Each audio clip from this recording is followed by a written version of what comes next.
Hello, friends. This is John Clan Third of episode 174 of Shadow and Flame with Magic, the world's premier Kitty Pryde, Lockheed, and Magic podcast.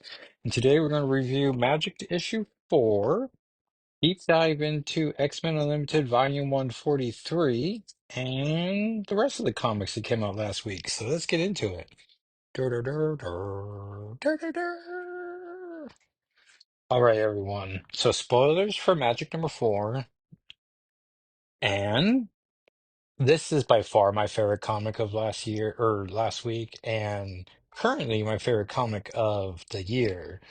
Like Danny Moonstar shows up, officially teaming up with Ilyana Rasputina and Magic.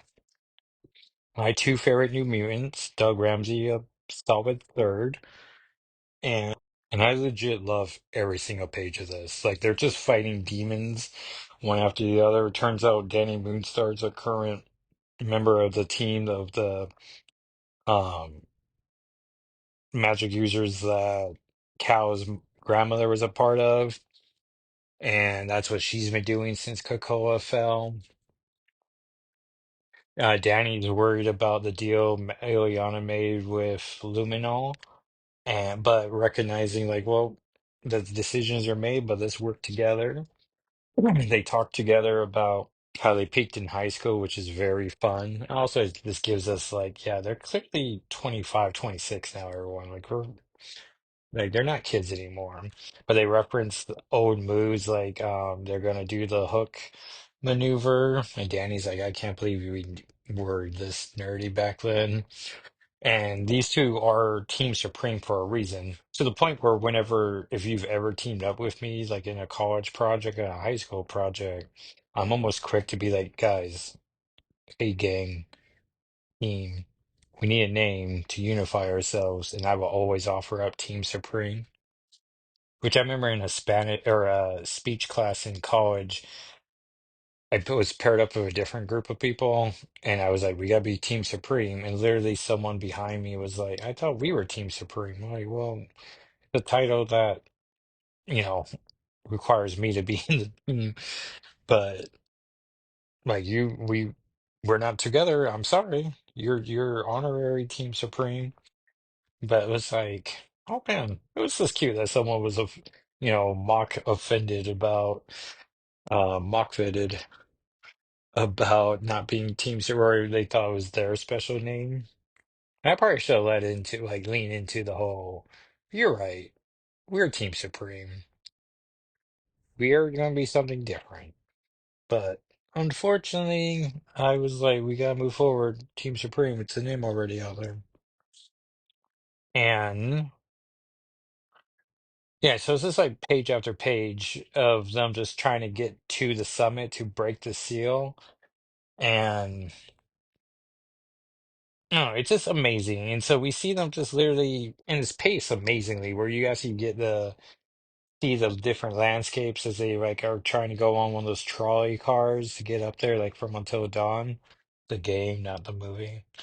And which I've heard some praise for the movie. So I'm like, all right, is it better than expected? But we'll have to see. Um Yeah, and so the issue is just amazing fun. Definitely check it out. Art team's amazing. The writer, Ashley Allen's incredible. And just, I want Danny to be on this team forever. Like, this needs to be the Magic and Moonstar buddy book for, the next 100 issues. Like, let's do this. Um, Unfortunately, though, the issue does end with Ileana retiring for the night, and then Danny talking to Cal, which is good to know that he's part of the team. We've learned the dynamics between Danny and Cal, but she swears him to secrecy of like, hey, you need to watch Ileana. I can't watch her all the time. And if you ever find out I ask you this, she'd be heartbroken. But just in case she goes bad, we gotta be prepared for that. And then the dramatic page turn and Ileana was outside the door listening, and she's just like hand over her mouth, like tears. And it's like, oh, Ileana. But clearly she heard the whole conversation, so she knows Danny's coming from a good spot, but still, like, unfortunately, this is a situation they find themselves in. And that's the issue. Oh, and they printed my second issue letter.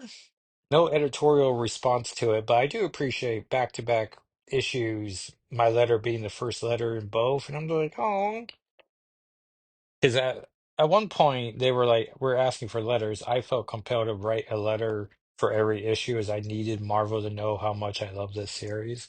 Like this series is loved. But now that I got letters printed, I'm like, okay, I should probably stop, right? Like give people other people time to get letters printed because it makes me so happy. But hopefully they're not like, oh, that guy's not happy. Like I'm sure no one cares what I have to think, but but maybe they do. Like what if they get no more letters? I don't know. It's a real concern I have about the series. Um, okay, so let's get into X-Men Unlimited 43, which is the last of our 43 issues. Until the last week in December. Like just kept plowing away at these, and here we are. So you can follow along on my TikTok and YouTube channels at Jacko SII. Will love new followers. And then if you follow me, especially on TikTok, I will definitely follow back. I'm good about that. And then I will subscribe to YouTube channels. Like I'm all about coming on here. I am tempted to start because I do want, like after this whole campaign thing, which I met several people tonight in fact who had great conversations about the Helena School Board and how I'm running for the trustee, and three different people said they were going to vote for me. So I'm feeling, like there's a groundswell happening. Elections in 2 weeks, but I think after one way or the other, I think I might try to get some guests on this podcast as I want to get, I don't know, I think I'm ready for guests. And so I might just ask some blue sky friends to see who wants in on it and see how it works out. But I've practiced it twice and both times worked out pretty well. And so, like, I have the system at least and the desire to do it. So just need that crucial third, gotta get a buddy system. So this is X-Men Unlimited 43. It would have cost you $2.50. It came out sometime in 2003. Great Bill Sienkiewicz New Mutants cover with Magik in her soul armor and the rest of the team of Warlock, Magma, Cannonball, Danny, of course, Karma, and Sunspot. I do not see a Doug. Yeah. And so, issue opens up with Roberto da Costa, wants for nothing, never has, probably never will, nothing material, that is. He lives and works cassetted by the wealth of nations, all the toys his heart desires. And we see alarms going off for Rain Sinclair, but right above her name, there is an option for Ileana Rasputin. That he is successful cannot be denied. That he is powerful is a fact of nature. And yet, with a monitor sounds an alarm and a set of names appears on the screen, none of that has meaning anymore. It's a breaking story from a 24-hour web news site tapped into a live feed, video feed from one of the local TV channels. There's been a mugging on Fifth Avenue in the vicinity of the Meto- Metropolitan Museum of Art. Guru girls on a field trip, one in a shock, the other being rushed to New York Presbyterian emergency. Police have no witnesses, no forensic evidence, no lead. And this is Stanley Presents the New Mutants in Keepsake, written by Chris Claremont and Bill Sienkiewicz, or just by. Color by Jose Villarrubia, letter by Randy Gentile. Special thanks to Lisa Hawkins. A few hours earlier, we see Rain and a school friend or in the museum. She's rocking her necklace that she got from literally William Wallace the King, or just, simply Robert the Bruce. And and Rain's saying it's a genuine article, but the friend's not believing it. One long story later, we see some goons are mugging Rain. She put up a good fight, but they got the best of her and stole the amulet. And much later, Danny's visiting Rain, who's coming around, and they have a sacred bond together, a telepathic bond. And she is going to assist her. That night, way downtown, and we see Rain's kicking butt. It isn't real Arrow, merely a visible manifestation of Danielle Moonstar's mutant psychic abilities. They don't do physical harm, they do much, much worse. The new arrival is Sam Guthrie, like Rain and Danny, a mutant, a former student of Charles Xavier, and he's nigh invulnerable while blasting. Rain's excited to see Sam. Don Coy Mon, another mutant, and Karma's on the scene, taking out fools. Another former teammate with the ability to possess people's minds. And so it goes until up in a very exclusive enclave on the continent shore of Long Island Sound, a garage that doubles as an arms bunker looks like its suddenly got hit by a cannonball.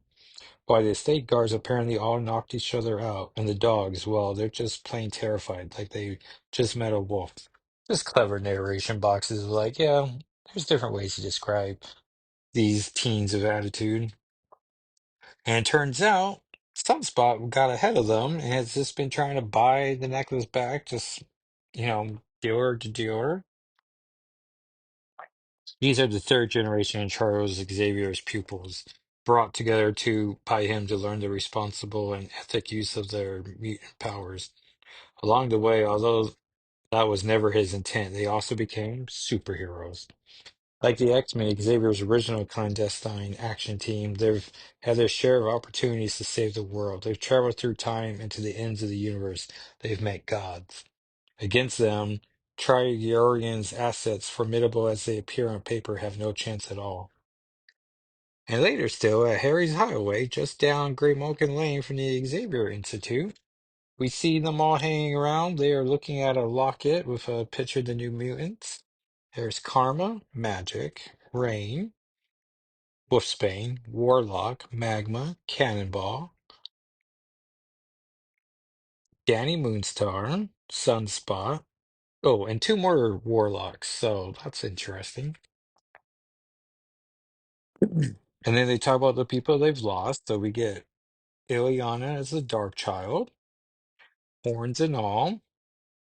And then the issue ends as they think about the recently departed Meyer McTaggart, who turns out is not dead, but we won't learn that for another 20 years.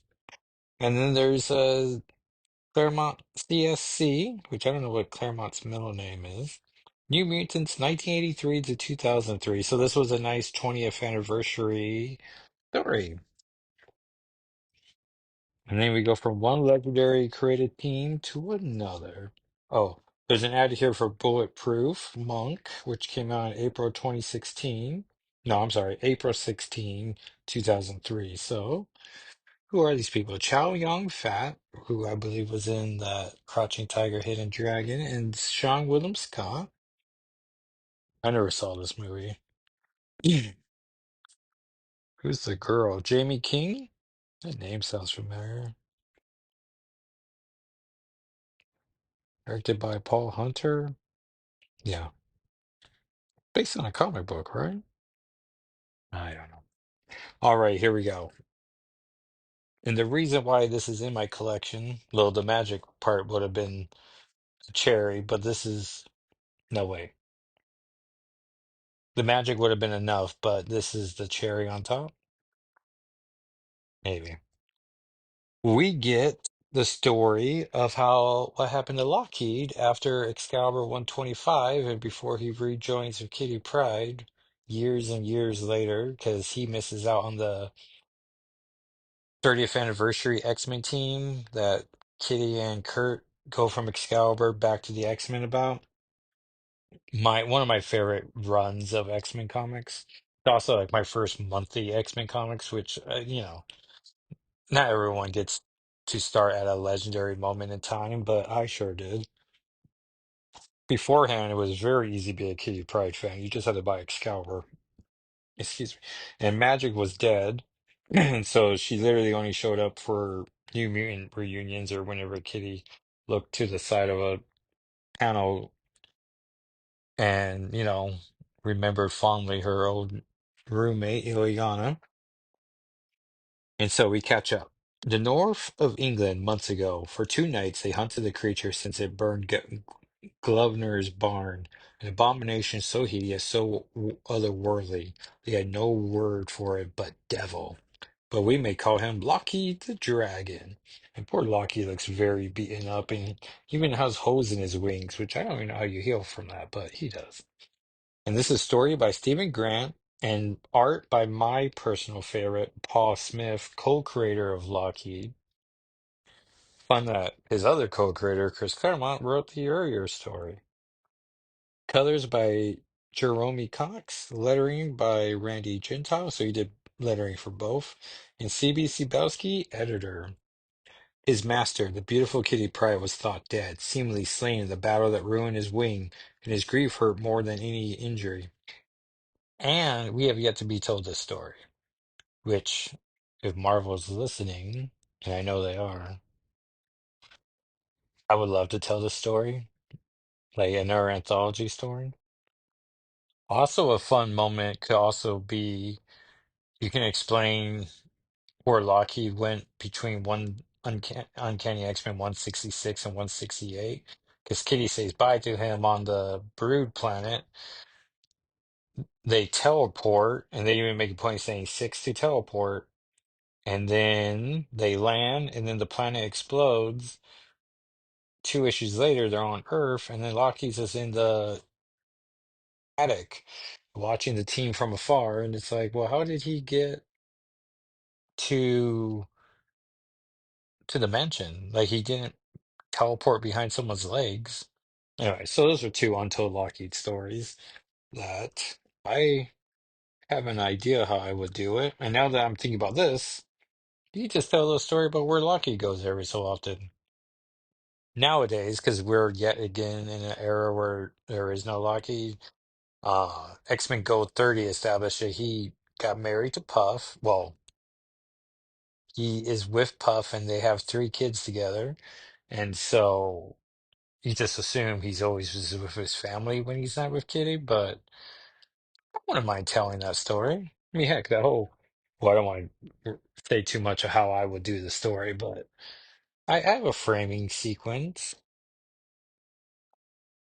Fear and violence reeked of the hunters. He knew they wanted his death, yet for her sake he would not hurt the pitiless men. But scare him, that he could do, but it was only a gesture. And you realize too, like one of the reasons why Human Torch is such a scary hero is that fire is a legit fear. Like it has lasting damages, especially as a comic book fan. Like fire and water, like those hit their collection, and it's just dunzos. And so a couple of times you see Lockheed just spitting hot fire, and it's like, oh, like that could honestly hurt people. And so they start firing at him, but then these 2 sisters show up and turn their bullets into butterflies.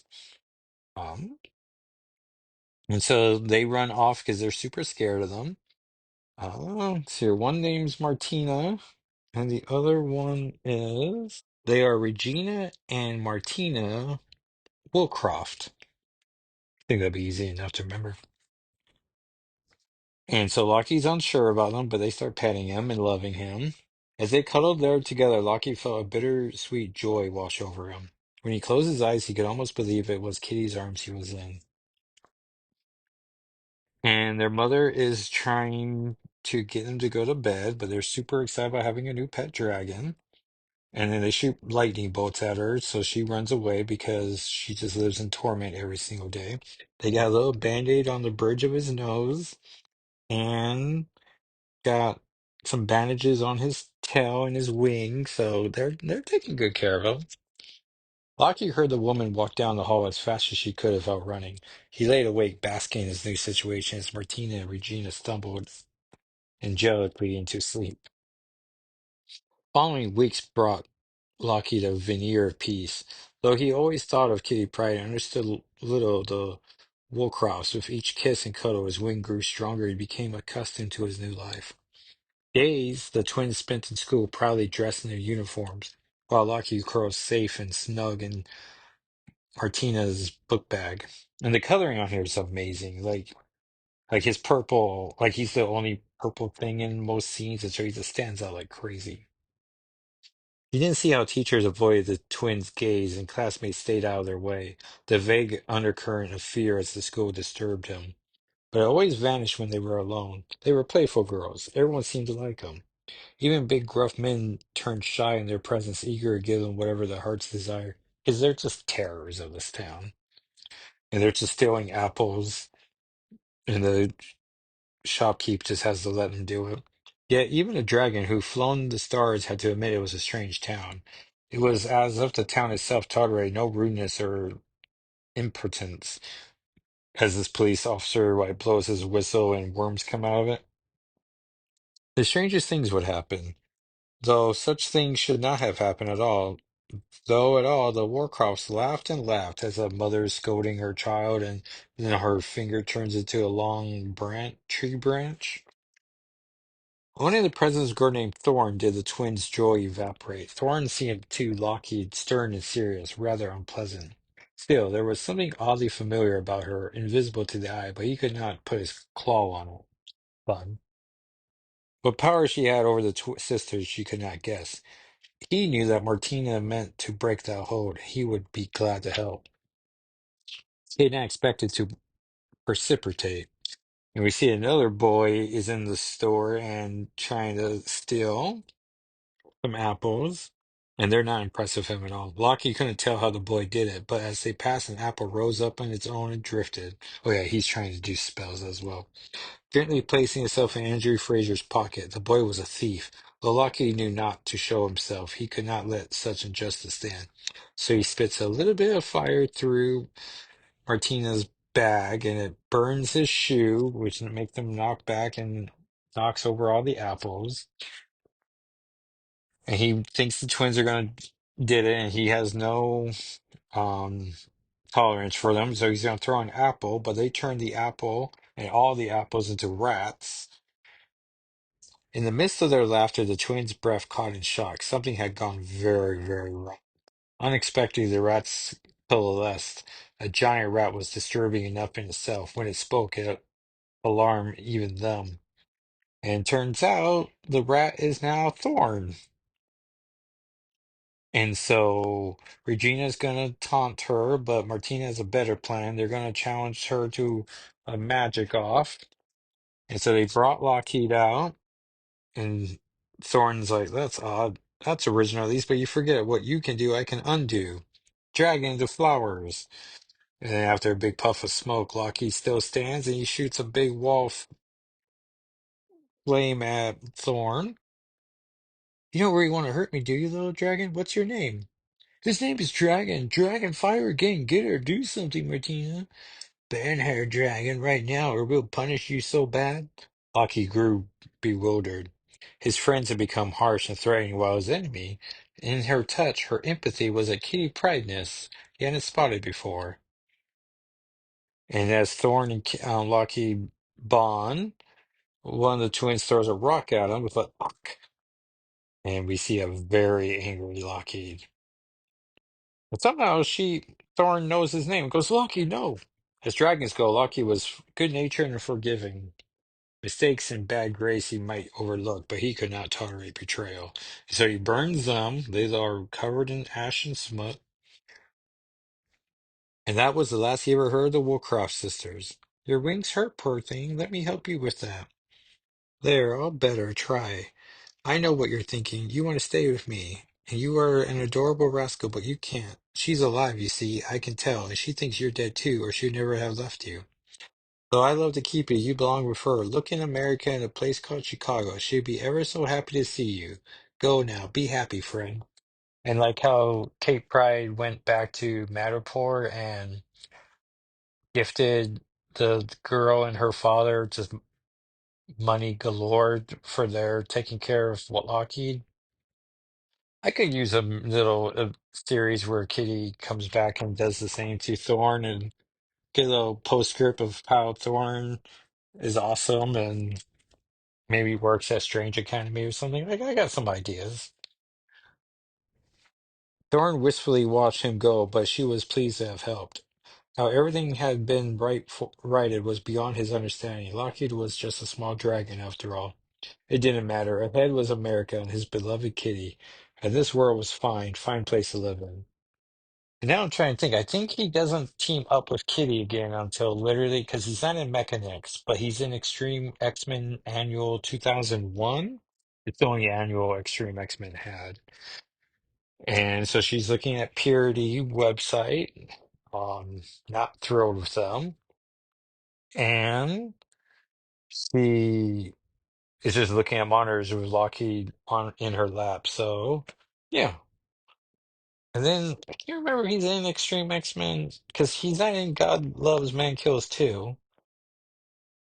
Um, but he is in the final issues of Extreme X-Men. So 42, 41, one of those numbers. And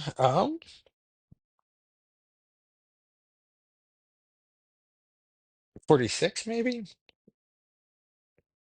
Yeah, I think it's 46. Anyways.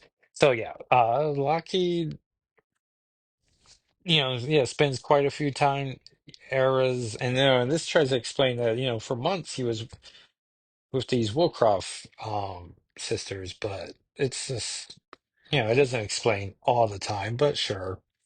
You can at least point to this moment and be like, well, that's where he was. Okay, what other comics came out last week? Oh yeah, X-Men 15.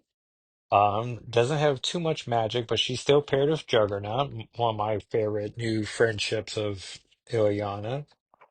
Piper's twin from the womb has taken over the Acanti body and the sister has a power similar to Generation Hope's Zero, where she can manipulate flesh. And so now she just has a giant like gorilla body that she crafted for herself and is gonna attack the X-Men as she's full of rage. Um, they do not find Kid Omega, but Idole and Piper are together at least. So they're and then Cyclops is trying to figure out what the next move is. The new person from 3K is there, as he's trying to prove his worth with Cassandra Nova and the other two 3K members. And then the issue ends with a debut of a new X-Men team, which instead of calling them K-Men, they're X-Men because they might as well pretend to be X-Men and do harm to the X-Men's already horrible reputation. So it's an interesting choice. And which is a question I've always had about like, do you call yourself like X-Force makes sense? Well, as much as names do. X-Factor makes sense. But when you're on the Extreme X-Men team, like does Rogue say, "Hey everyone, I'm the leader of Extreme X-Men," or does she just say, "I'm the leader of X-Men"? Like I'm sure no one ever said Astonishing X-Men in the actual pages of Astonishing or Amazing X-Men. Uh, So, I'm pretty sure they're all just adjectives. Well, except now in this current era, they do refer to themselves as the Alaskan X-Men or the Louisiana X-Men. So we'll have to figure out what this group of X-Men is called. They're probably just going to go adjectiveless because this is the adjectiveless comic. That is a hard word to say over and over again. Um, X-Force 10 sure ended. It was also issue 300, so there was a lot of extra pages. It turns out Tank is actually Colossus, and the other Colossus was fake. But I don't know. I was just like, this is what we're doing. There was a fun backup where Cable is old man Cable or older man Cable. He's in an Xavier hover chair because, of course, he is. He makes a fun reference to like to me, my X-Force, so that was a little chuckle. And then there was a fun cover gallery of the last 300 covers. And so it's fun. The X-Force turned 300, Wolverine turned 400. X Factor also turned 300, right?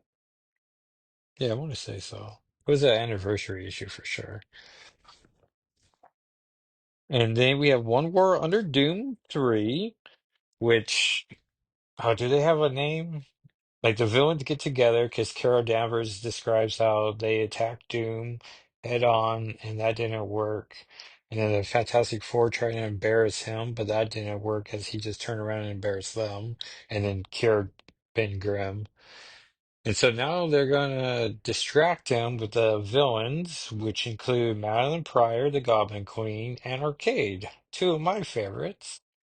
When asked my favorite X-Men villain, my answer is always Arcade. I always question, is he an X-Men villain? He seems like just Marvel general, but I can't really think of any other quality X-Men villains who are just purely their enemies. Um, because I don't think Arcade's ever worked with the X-Men. I mean, he hired Colossus and Kitty Pryde once to get him ready to fight Doom because he was afraid Doom was gonna hurt him again. But, but that's the closest thing. So yeah, that happened. I'm trying to think what else. Oh yeah, and there's some meta commentary though. I don't know if this is Ryan North's intention, but it's a real like we don't know how to stop Doom. He is not using mind control or anything. He's literally just doing a politician's work and making deals with people, and he's literally convinced people to let him be the ruler of Earth. So, um, but it turns out issue N, Dormammu is going to show up and then force Doom to fight him for the sake of the planet Earth. And so now we're actually going to get to the purpose. Like, I guess the first three issues were to establish, like, yeah, people wouldn't like Doom as a leader, but he's clearly will have a plan for that. Yeah, I'd be curious to see what goes on next in the series. And then comics for next week or this Wednesday. My number one comic that's gonna headline the episode is gonna be Wolverine Kitty Pryde, the Chris Claremont sequel to Kitty Pryde and Wolverine. Very clever title. Um, they done a preview art, and it's a little rougher than I was expecting, but it's Chris Claremont. The art's, you know, I'm sure I'll love it immediately as soon as it's like, hey, it's Kitty Pryde. So far they've announced the first four or solicited the first four issues, and it makes sense there's no Lockheed as there's a real moment in Uncanny X-Men where Kitty comes back from the adventure, and so there's gonna be no Lockheed, but Lockheed's only been on one cover, and I got that scheduled to be delivered, so I'm excited about it. Got cover price for it as opposed to like the $40 DCBS wanted for it, but I'm learning how to play that game. Which I've posted on Blue Sky at Jocko SII about how July is gonna be a very expensive month for me, so I gotta start like nipping $20 here and there as summer is always just a little tight for us, and so if I want all those books, I better have cash so I can deposit it. Just responsible partnership in a relationship. So Wolverine Kitty Pryde number one. Number two would be Doom's Division 2 with Karma. Rogue Savage Land 4. NYX 10, the final issue. And TVA 5 will probably be my top five. And then Hellhunters 5, which I imagine is the final issue of that. A series that I'm just getting less and less enthralled by. And lastly, Weapon X-Men 3, which I don't even think I read two. I think I got 2 pages in. It was a lot of Deadpool, and I was just like, I'm not in the mood for Deadpool. And so I didn't really commit too much. But Wolverine the Kitty Pryde going to be the comic. Uh, I think I have so many back issues. I think I am going to just have a retro corner every episode. It breaks up the main feature retro issue and then the rest. And I don't know, it's been a format I've been enjoying. Uh, a while ago, I had the thought of creating a Cape, like missing Cape Pride from Krakoa era pirate kitty. And I remembered that there were swords in Fallout 4, and if I befriended Jan Hancock, I could get her a pirate jacket. And so I set out to have said adventures, and I've uploaded all 19 chapters. Uh, and then I guess had too many videos and I wasn't uploading them that I was like, I better not play no more until I upload them. But if you go to my YouTube channel, you should just find an easy to watch playlist. No commentary, it's just literally the game footage, so you hear all the dialogue of the game. And one of the last things I did was cure Kat, because I thought it'd be fun if Kat and Kate were a relationship together. And so I'm mostly just trying to play so that I can romance her and see how that goes. So we did her main mission, and so ideally we just keep powering around and do it. But I don't know when I'll get back to Fallout 4. But it's been I love Fallout 4, and it was super fun to go around with. Um, I borrowed an online guide for a melee attack, but they weren't putting too much thought in her hacking skills. And after like the third computer, I was like, Kate Pride needs to be able to be a hacker. And so there's still, I think I'm at hacker two with her, but I'm mostly trying to make her always do using her sword and better hacking skills and then just strong melee strength. And so, yeah, we're having a good time. And yeah, that's pretty much my video game. So I'm reminded I bought Life is Strange 2 in the quarterly and haven't gone back to those, but I really wanted to see this Cape Pride goal come through, and it took longer to first save money up to get the sword from that diner, and then it took longer to befriend Jan Hancock. And but yeah, it was pretty rewarding. I enjoyed it immensely. So that's what I've been up to. The campaign's going well. We'll see how that goes. This upcoming Saturday is Free Comic Book Day. So I'm hoping to watch Thunderbolts on the next day, but we'll have to see how much money we spend. Um, I'm going to be going to Kelly's Comics in Great Falls, my go-to comic book store. It's an hour and a half away, so it's a real commitment. My plan is to look for all the variant covers to the comics that have my letters printed in them. I want to find Punisher Kills the Marvel Universe. I want to look for that Phil Noto Immortal X-Men cover. That's the Kate Pride Quiet Council portrait cover. Um, there's an issue of Rocket Raccoon in Group 10, I want to remember correctly, where it's Gwenpool commenting, seeing Star-Lord Kitty Pride and commenting about how Bendis is a huge fan of hers and she doesn't get it. And Bit Kitty's like, who's Bendis? But it's a comic it's a scene I keep coming back to. And I'm like, I should just own that issue. And so I want to look for that. I did go on eBay and that Immortal X-Men and Rocket and Groot comics were both reasonable, but I want to see if I can just support Kelly's Comics and then knock it out by, on two different paydays. So yeah, that's a bunch of what I've been up to. Thank you so much for listening or watching if you're watching on YouTube, and I will talk at you next time. All right, everyone, bye.